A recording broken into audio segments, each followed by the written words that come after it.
Recently, Justin Trudeau sat down for a softball interview with the Canadian state run media, the CBC. They only briefly touched on the economy. There were no questions about the record levels of debt or runaway government spending that we've seen with the Trudeau regime. Most of the interview discussed softball questions on foreign policy, anything to distract Canadians from the absolutely atrocious economy we've seen under Prime Minister Trudeau. Per capita GDP has been stagnant for a decade. Unemployment's been increasing steadily throughout the year. It's up to 5.8%. And those figures only count the people that are looking for work, not all the people who have already given up, can't find a job, or the people who are working 2 to 3 part-time jobs but can't find decent work. Issues that Canadians are thinking about right now. Interest rates, as you know, still at 5%. The Governor of the Bank of Canada says probably too soon to bring them down. They're still thinking about when that will happen. Many Canadians are going to have to renew their mortgages in the next little bit. So what else are you considering doing to help Canadians as they confront that? Well, we put out a mortgage charter as part of the fall economic statement to highlight that people can renegotiate their mortgages, get a longer amortization period, and be able to reduce their monthly payments. It's not perfect, but it's part of getting through. One of the other things that happened at a just in sort of the right time, as mortgages were going up, the childcare costs were cut in half across the country, and not for every family, but for families who have kids in childcare, that's up to like thousands of dollars a month.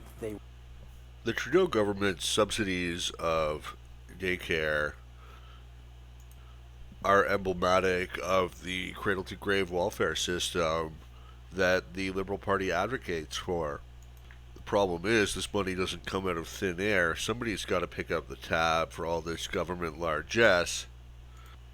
And yes, daycare costs are outrageous. You're looking at $40, $50 a day without the subsidy. That's a tough pill for any family to swallow. I get that.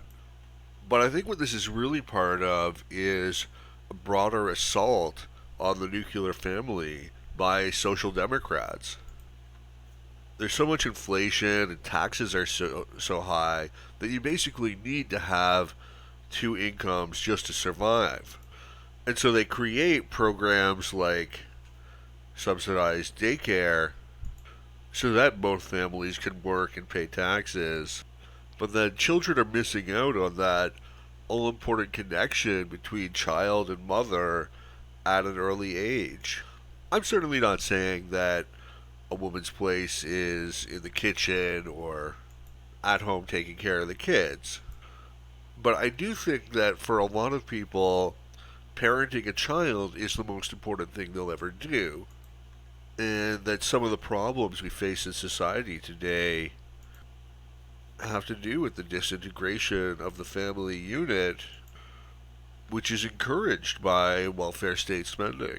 If we had a stable economy with sound money, low taxes, it would be, and less government spending, it would be easier for a family to sustain themselves on one income, and you could have a stay-at-home mom or dad, for that matter, that's bonding with their child during these formative years instead of shipping them off to a nursery so that mom and pop can both work 9 to 5s just to stay even financially.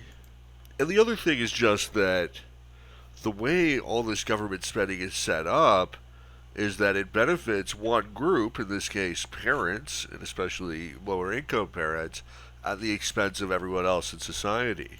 And at the end of the day, once you add up all these programs, the tax bill that the ordinary citizen has to pay is alarming.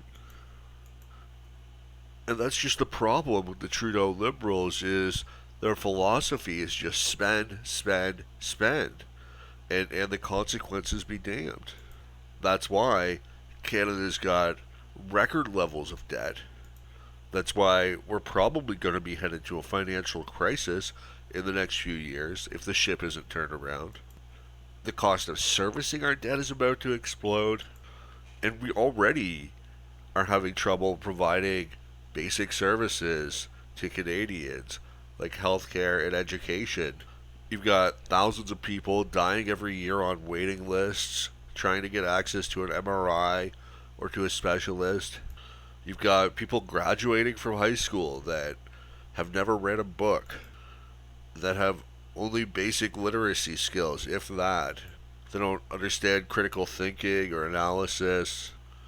And what's the consequence of this profligate government spending is the affordability crisis. They're trying to monetize that debt. That's pushing up inflation. Rent and groceries are going up faster than the official inflation rate, hitting lower income Canadians harder than anybody else. Seniors, people on a fixed income, they're struggling.